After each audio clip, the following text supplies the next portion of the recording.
রামিছা হত্যা মামলায় সোহেল ও তার স্ত্রী স্বপ্নাকে দ্রুত মৃত্যুদণ্ড আদেশ দিয়েছে হাইকোর্ট। এই রায় দ্রুত কার্যকর করাই সাধারণ মানুষের দাবি। এই রায়ে আপনি সন্তুষ্ট হলে আলহামদুলিল্লাহ।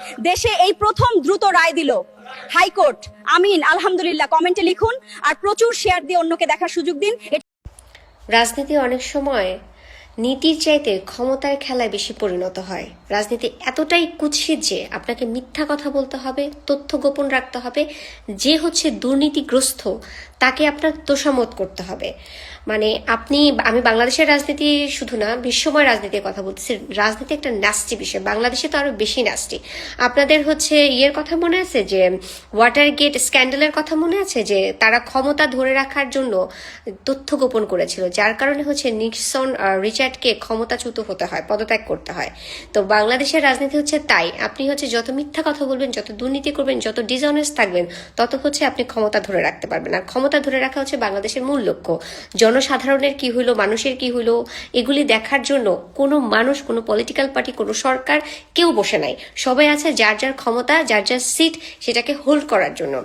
আমি মানে এটা সার্বাঙ্গিক কথা বলতেছি, আমি কোনো বাংলাদেশের কোনো পলিটিশিয়ানের উদাহরণ দিচ্ছি না। আমি ভীষণভাবে মনক্ষুণ্ণ বাংলাদেশের রাজনৈতিক এই পরিস্থিতি দেখে, যে যাদেরকে আশা ভরসা নিয়ে, যাদের গুণ গান গেয়ে যাদেরকে সিটে বসানো হয়েছে, তারা এখন এমনভাবে কথা বলতেছে মানে যেটা হচ্ছে মানে আনএক্সপেক্টেড। এগুলি আমাদেরকে ডিসঅ্যাপয়েন্ট করে, আনকনফিডেন্ট করে। আমরা হচ্ছে এরকম কিছুই চাই নাই।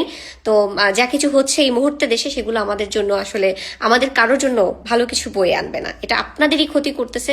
দেশটা আরো বেশি গোয়িং ডাউন, নিচের দিকে চলে যাচ্ছে। সো এই ডিসকাস্টিং রাজনীতি থেকে আসলে সবাইকে বের হইতে হবে। দেশের মধ্যে সুস্থ স্বাভাবিক পরিবেশ গড়ে তোলার লক্ষ্যে কাজ করতে হবে। যদিও এই নীতি কথা বলে কোনো লাভ নাই, আমার চেয়ে আপনারা অনেক বেশি নীতি কথা জানেন, কিন্তু এগুলি আপনারা ব্যবহার করেন না, সেটা হচ্ছে প্রবলেম। যদি আপনারা এগুলি জেনে বুঝে ব্যবহার করতেন, তাহলে আমাদের দেশে এতটা অস্থিতিশীল পরিবেশ থাকতো না, আমরা সবাই দুধে ভাতে থাকতাম।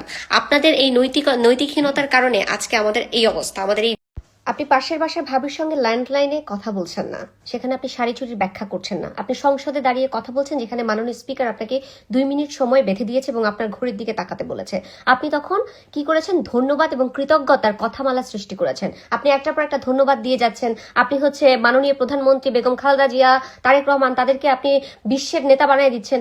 এগুলি বলার জন্য কি আপনাকে সংসদে রাখা হয়েছে বা সংসদে আপনাকে পাঠানো হয়েছে? আপনি নারীর অধিকার নিয়ে কথা বলেছেন। আপনার বাচ্চাদের যে ধর্ষণ করছে, সেই বাচ্চাদেরকে নিয়ে কথা বলেছেন। বাচ্চারা যে হামে আক্রান্ত হয়ে মারা গেছে, তাদের নিয়ে কথা বলেছেন। আপনি কি কথা বলেছেন? আপনি খালেদা জিয়া কি করেছে, তারেক রহমান কি করেছে, আপনি কতটা কৃতজ্ঞ বোধ করছেন, আপনি সংসদে কেন এসেছেন, আপনি এই ধরনের কথাগুলো বলতেছেন। কিন্তু আপনার যে বাজেট নিয়ে কথা বলার কথা, আপনার যে নারী অধিকার নিয়ে কথা বলার কথা, আপনাদেরকে মানুষ বলতেছে যে আপনারা নাকি বিএনপি নেতাদের খাটে গিয়ে তারপরে হচ্ছে পদ পদবি পেয়েছেন। এগুলো নিয়ে আপনারা হচ্ছে কথা না বলে, আপনারা মির্জাহানের মতো লোক আপনাদেরকে আঙুল তুলে বাজে কথা বলার সাহস পায় এই কারণে, কারণ আপনারা হচ্ছে সময় বুঝেন না, আপনারা সংসদ কি জিনিস সেটা বুঝেন না, আপনারা রাজনৈতিক চর্চাটা করেন না। আপনারা বসে থাকেন যে কখন আপনাদের একটা পদ পদবি হবে, কখন হচ্ছে আপনারা হচ্ছে ক্ষমতায় যাবেন এবং সবাইকে হচ্ছে ইনস্ট্রাকশন দিবেন। ইনস্ট্রাকশন দেওয়ার জন্য, সিটে বসার জন্য আপনারা পাগল হয়ে যান। কিন্তু এক্স্যাক্টলি যে কাজটা আপনাদের করা উচিত, সেই কাজটা আপনারা করেন না বলেই আজকে নারীরা আমরা এতটা অবহেলিত। আমাদেরকে ধরনের বাজে কথা শুনতে হয় এবং আমাদেরকে যে ক্ষমতায় বসাবে, আমরা যে একটা দায়িত্বপ্রাপ্ত জায়গায় যাব, আমাদেরকে নিয়ে শঙ্কাবোধ করে আপনাদের মতো নারীদের কারণে। I am very sorry to say, আপনার ফার্স্ট ল্যাঙ্গুয়েজ হচ্ছে বাংলা, আপনি বাংলায় কথা বলেন। আপনার সেকেন্ড ল্যাঙ্গুয়েজ হচ্ছে ইংরেজি, আপনি ইংরেজিতে কথা বলতে ওইভাবে স্বাচ্ছন্দ্য বোধ করবেন আপনি যেভাবে বাংলায় কথা বলতে পারতেন।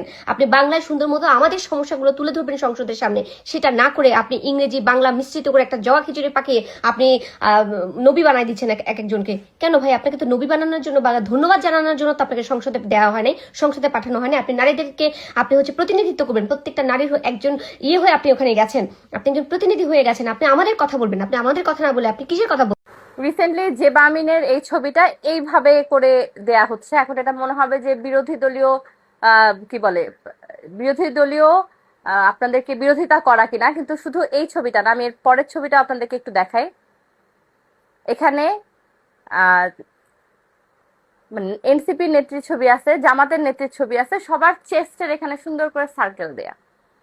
এখন একজন এমপি বা একজন রাজনৈতিক ব্যক্তি, তার অবশ্যই বিরোধিতা থাকবে, কারণ এটাই তো রাজনীতি, যে সবার সাথে মত মিলবে না। কোন মতটা বেশি মানুষ চায়, কোন মতটা বেশি মানুষের উপর হচ্ছে ইফেক্টিভ হবে, সেই মত, এই জন্য বিরোধী দলের মত অবশ্যই থাকবে।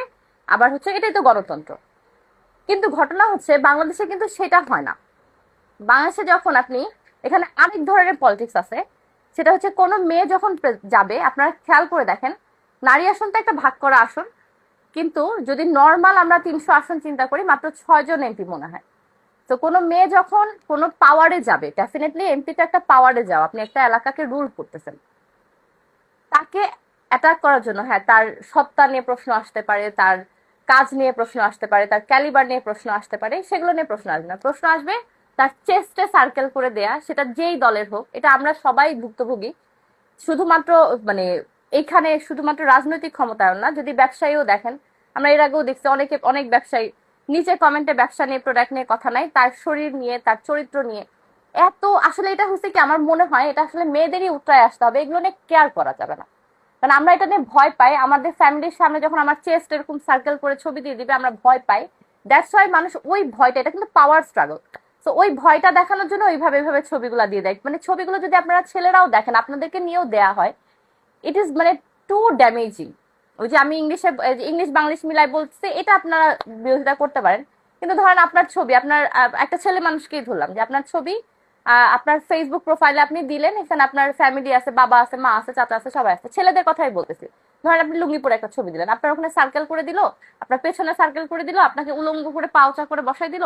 এগুলো আসলে কোনো রাজনৈতিক জিনিস না, এগুলো হচ্ছে কি বলে, অ্যাটাকিং করা, অ্যাটাক, মানে এরকম পার্সোনাল অ্যাটাক করা হয় যে আপনাকে ভড়কাই দেওয়ার জন্য। আমার মনে হয় কি, আসলে যারা এগুলো করে এদেরকে আসলে কেয়ার করা বন্ধ করতে হবে। আমরা কেয়ার করি বলে এই জিনিসটা নিয়ে ভয় দেয়, ঠিক আছে? আমাদের যেহেতু লজ্জা আছে, লজ্জাকে নিয়ে ভয় দেয়, লজ্জাকে নিয়ে আসলে আমার কাছে মনে হয়েছে, যেটা বাংলিশ নিয়ে সেটা নিয়ে কথা হয়েছে, ট্রল হয়েছে, এটা একটা মানে কাইন্ড অফ ফান বা একটা তার বলার প্রেজেন্টেশন নিয়ে একটা হয়ে গেছে। বাট যখন আমি দেখা শুরু করলাম যে তার ড্রেস নিয়ে বলা শুরু করছে, সে কিন্তু যথেষ্ট সোবার ড্রেস করছে, যদিও সে আমি যেই মতামতের তার থেকে বিরোধী দলে, তারপর আমি বলি সে একটা ওড়না সুন্দর করে সামনে দিয়ে পুরাটা ছাড়াই দিচ্ছে। আমরা তো অনেক সময় ওড়না কি করি, জাস্ট এরকম করে আমি ইচ্ছা করে আমি আমার স্টাইলে করছি, অনেক সময় এরকম করে রেখে দিই, এভাবে রেখে দিই। সে কিন্তু যথেষ্ট ভাবে একদম এরকম করে নিয়ে এসে ছাড়াই দিচ্ছে। এই ওড়নার উপরও আপনাদের যদি চুলকানি, ফাইজলামি, এবং এটা কিন্তু সবার, আমার আইডিতে যেমন আমি এটা পাই নাই, কারণ আমার ফ্রেন্ড লিস্টে যারা আছে তারা যথেষ্ট জেন্টেল বা যথেষ্ট একদম পাবলিক হলেও দেখা যায় ওই ধরনের ইয়েগুলো আমি ডিলিট করতে থাকি, ব্লক করতে থাকি, তো আসে না।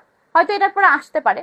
তবে একটা ব্যাপার কি, যে আমার মনে হয় এই জিনিসগুলোকে মেয়েদের আর ভয় পাওয়া উচিত না। আপনি পারলে আমার ক্যালিবার নিয়ে কথা বলেন, আমার প্রেজেন্টেশন নিয়ে কথা বলেন, আমার কাজ নিয়ে কথা বলেন, আমার মানে যেটা যেটা আমি তৈরি করি। বাট এই শরীর নিয়ে কথা বলে ভরকাই দিয়ে লজ্জা অনেক ভাবে, যে কারো মেকআপ খুলতে বললেও কেউ লজ্জা পায়, কারো ওড়না নিয়ে কথা বললে লজ্জা পায়, কারো কাঁধ নিয়ে কথা বললে লজ্জা পায়, কারো পা নিয়ে কথা বললে লজ্জা পায়। এই লজ্জাগুলো পাই, এটা দিয়ে অ্যাটাক করে, যাতে ওই মানুষটার ওই ভেতরে যে সব মানে একটা কি বলে, ভেতরের ক্ষমতাটাকে ভেঙে দেওয়ার জন্য। এই জিনিসগুলো কোনো বিরোধিতা হইতে পারে না। এই জিনিসগুলো হচ্ছে আসলে কোনো, এটা কোনো রাজনৈতিক স্ট্যান্ড